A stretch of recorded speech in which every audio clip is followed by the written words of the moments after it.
ಎಲ್ಲರಿಗೂ ನಮಸ್ಕಾರ. ನಮ್ಮ ಮಾಧವಿ ಕಥೆಯನ್ನು ಮುಂದುವರಿಸ್ತಾ ಇದ್ದೇನೆ. ಈಗ ಒಂದು ಹಂತ ಮುಗೀತು. ಈ ಗಾದಿ ಮಹಾರಾಜನ ಒಂದು ಕತೆ ಇಲ್ಲಿ ಮುಗೀತು. ಇನ್ನು ಮತ್ತೊಂದು ಕತೆ, ಇದಕ್ಕೆ ಸಂಬಂಧಿಸಿದಂಥ ಮತ್ತೊಂದು ಕಥೆಯನ್ನು ಹೇಳ್ತೀನಿ. ಈ ಗಾದಿ ಮಹಾರಾಜನ ಮಗ ಕೌಶಿಕ ಅವರು ಏನಂತಂದ್ರೆ ಅರಣ್ಯವನ್ನು ಸೇರಿ ತಪಸ್ಸನ್ನು ಮಾಡಿ ಮಹರ್ಷಿ ಅಂತಲೇ ಅನಿಸ್ಕೊಳ್ತಾರೆ. ವಿಶ್ವಾಮಿತ್ರ ಮಹರ್ಷಿಗಳು ಅಂಥೇಳಿ ಪ್ರಪಂಚದಾದ್ಯಂತ ಭಾಳ ಅವರು ಪ್ರಸಿದ್ಧಿಯನ್ನು ಪಡಿತಾರೆ. ಬಹಳ ಅವರು ದಿವ್ಯವಾದಂಥ ಜ್ಞಾನವನ್ನು ಹೊಂದಿರ್ತಾರೆ. ಅವರು ಯಜ್ಞ ಯಾಗಾದಿಗಳಲ್ಲಿ ಭಾಳ ಪಾಂಡಿತ್ಯವನ್ನು ಪಡೆದವರಾಗಿರ್ತಾರೆ. ಆ ಪ್ರಾಂತ್ಯದೊಳಗೆ ಏನಾಗಿರ್ತೈತಿ ಅಂತಂದ್ರೆ, ಒಬ್ಬ ಬಡ ಬ್ರಾಹ್ಮಣ ದಂಪತಿಗಳು ಇರ್ತಾರೆ. ಅವ್ರಿಗೆ ಒಬ್ಬ ಮಗ ಇರ್ತಾನೆ. ಅವನ ಹೆಸರು ಗಾಲವ ಅಂತೇಳಿ. ಆ ಗಾಲವ ಅಂಥೇಳಿ ಅವ್ರಿಗೆ ಮನೆಯೊಳಗೆ ಅತೀಯಾದಂಥ ಬಡತನ ಇರ್ತೈತಿ. ಅವ್ರು ಏನು ಮಾಡ್ತಾರಂದ್ರೆ, ಆ ಗಾಲವ 8 ವರ್ಷವಾಗಿರ್ತಾನೆ. ಅವಾಗ ಎಲ್ಲರೂ ವಿದ್ಯಾಭ್ಯಾಸವನ್ನು ಕೊಡಿಸ್ಬೇಕು. ಗುರುಕುಲದೊಳಗೆ ಅದೆಲ್ಲರೂ ಇಟ್ಟು ಅವ್ಗೆ ವಿದ್ಯಾಭ್ಯಾಸವನ್ನು, ವೇದೋಪನಿಷತ್ತುಗಳನ್ನು ಕಲಿಸುವಂಥ ವ್ಯವಸ್ಥೆ ಮಾಡಿಸ್ಬೇಕು. ನಾವಂತೂ ಬಡತನದೊಳಗನ್ನು ಕಳೆದೇವಿ. ನನ್ನ ಮಗ ವೇದಾಧ್ಯಯನವನ್ನು ಮಾಡಿ ಎಲ್ಲರ ಒಬ್ಬ ಒಳ್ಳೆಯ ರಾಜನ ಆಶ್ರಯವನ್ನು ಪಡೆದು ಅವ ಒಳ್ಳೆಯ ಜೀವನ, ಸುಖ ಜೀವನವನ್ನು ಮಾಡಲಿ ಅಂತಂದು ಹೇಳಿ ಒಂದು ಆಸೆ ಇರ್ತೈತಿ. ಅವ್ರು ಎಲ್ಲರನ್ನೂ ವಿಚಾರ ಮಾಡ್ತಾ ಇರ್ತಾರೆ, ಇಲ್ಲಿ ಸಮೀಪ ಗುರುಕುಲಗಳು ಎಲ್ಲೆಲ್ಲದಾವು ಅಂಥೇಳಿ. ಗುರುಕುಲಗಳು ಇರ್ತಾವೆ, ದೂರದಲ್ಲಿ ಸಾಕಷ್ಟು ಗುರುಕುಲಗಳು ಇರ್ತಾವೆ. ಆ ಗುರುಕುಲಗಳಲ್ಲಿ ಒಂದೊಂದು ಗುರುಕುಲದೊಳಗೆ ಸಾವಿರಾರು, ಕೆಲವೊಂದು ಕಡೆ 10,000 ವಿದ್ಯಾರ್ಥಿಗಳಿದ್ದವರು ಪ್ರಸಿದ್ಧವಾದಂಥ ಗುರುಕುಲದಲ್ಲಿ ಅಭ್ಯಾಸವನ್ನು ಮಾಡ್ತಾ ಇರ್ತಾರೆ. ಆದರೆ ಆ ಜನರು ಹೇಳ್ತಾರೆ, ಗುರುಕುಲಕ್ಕೆ ನೀವು ಕಳಿಸ್ಬೇಕು ಅಂದ್ರೆ ಅಲ್ಲಿ ಶುಲ್ಕವನ್ನು ಕೊಡಬೇಕಾಕೈತಿ. ಈ ನಾವು ಸ್ಕೂಲಿಗೆ ಮಕ್ಕಳನ್ನು ಕಳಿಸ್ತೀವಿ ಅಂದ್ರೆ ಫೀ ಕೊಡ್ತೇವಲ್ಲ, ಆ ರೀತಿ ಶುಲ್ಕವನ್ನು ಕೊಡಬೇಕಾಕೈತಿ. ನಾಣ್ಯಗಳನ್ನು ಕೊಡಬೇಕು ಅಥವಾ ಏನಾದರೂ ದ್ರವ್ಯಗಳನ್ನು ಕೊಡಬೇಕು. ಇಲ್ಲ ಅಂತಂದ್ರೆ ದವಸ ಧಾನ್ಯಗಳನ್ನು ಕೊಡ್ತಿರ್ತಾರೆ ಕೆಲವೊಬ್ಬರು ಗೋವುಗಳನ್ನು ಕೊಡ್ತಿರ್ತಾರೆ. ಒಟ್ಟಿನಲ್ಲಿ ಯಾಕಂದ್ರೆ ಅದು ಗುರುಕುಲ ನಡಿಬೇಕಲ್ಲ, ಸಾವಿರಾರು ವಿದ್ಯಾರ್ಥಿಗಳು ಇರುವಂಥ ಗುರುಕುಲ. ಅದಕ್ಕಾಗಿ ಇವನಿಗೆ ಮನೆಯೊಳಗೆ 2 ಹೊತ್ತು ಊಟಕ್ಕೆ ಗತಿ ಇರೋದಿಲ್ಲ. ಇನ್ನು ಶುಲ್ಕವನ್ನು ಕೊಡುವಂಥದ್ದಂತೂ ಸಾಧ್ಯ ಇಲ್ಲ. ಇನ್ನು ಹೆಂಗೆ ಮಾಡಬೇಕು ಅಂತ ಹೇಳಿ ಭಾಳ ಚಿಂತೆ ಮಾಡ್ತಿರ್ತಾನೆ ಮನುಷ್ಯ. ಆ ಹೊತ್ತಿನೊಳಗೆ ಅವರು ಇದನ್ನು ಕೊಡ್ತಾರೆ, ಸಲಹೆಯನ್ನು ಕೊಡ್ತಾರೆ ಅಂತಂದ್ರೆ, ಇಲ್ಲ ಇಲ್ಲಿ ಹೋಗ್ರಿ ಅರಣ್ಯದೊಳಗೆ ವಿಶ್ವಾಮಿತ್ರನು ತಪಸ್ಸು ಮಾಡಕತ್ತಾರ.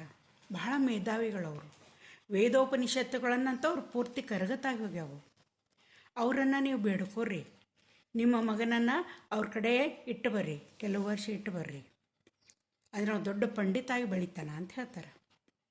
ಆಯಿತು, ಇದನ್ನೂ ಒಂದು ಪ್ರಯತ್ನ ಮಾಡೋಣ ಅಂಥೇಳಿ ಅವರು ತಮ್ಮ ಮಗ ಗಾಲವನನ್ನು ಕರ್ಕೊಂಡು ವಿಶ್ವಾಮಿತ್ರರ ಕಡೆ ಬರ್ತಾರೆ. ಅವ್ರಿಗೆ ತಮ್ಮ ಪರಿಸ್ಥಿತಿನೆಲ್ಲ ಹೇಳ್ಕೊತಾರೆ. ನನ್ನ ಮಗನಿಗೆ ನೀವು ವೇದಾಧ್ಯಯನವನ್ನು ಕಲಿಸ್ರಿ ಅಂತೇಳಿ ಕೇಳ್ಕೊತಾರೆ.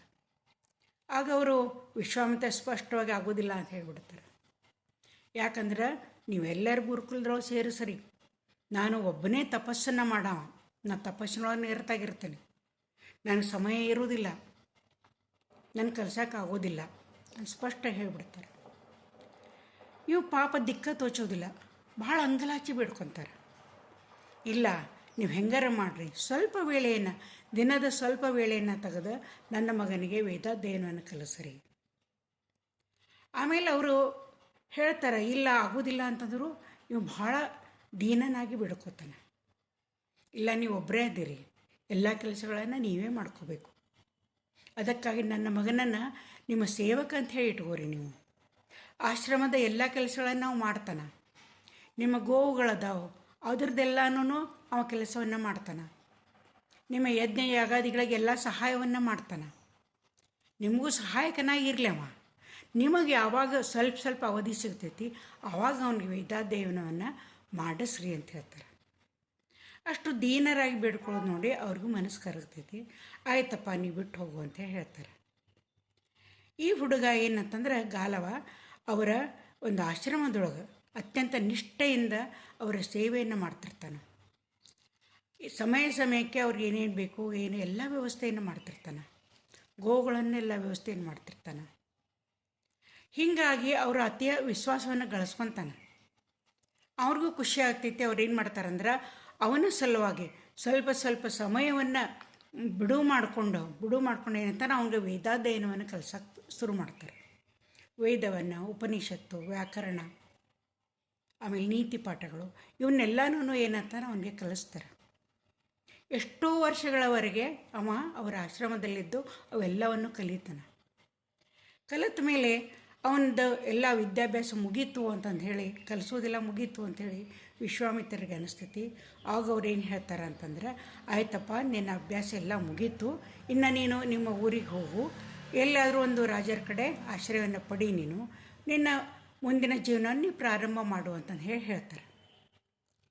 ಆವಾಗ ಏನು ಮಾಡ್ತಾನೆ, ಗುರುದಕ್ಷಿಣೆಯನ್ನು ಕೊಡಬೇಕು ಅಂತ ಅವನ ಇಚ್ಛೆ ಇರ್ತೈತಿ, ಏನನ್ನ ಕೇಳ್ತಾನೆ ಕೊಡಬೇಕು ಅಂತ ಇಚ್ಛೆ ಇರ್ತೈತಿ. ಅವ್ರು ಏನನ್ನು ಕೇಳ್ತಾರೆ ಅನ್ನೋದನ್ನು ಮುಂದಿನ ಕಥೆಯೊಳಗೆ ನಾನು ಹೇಳ್ತೀನಿ.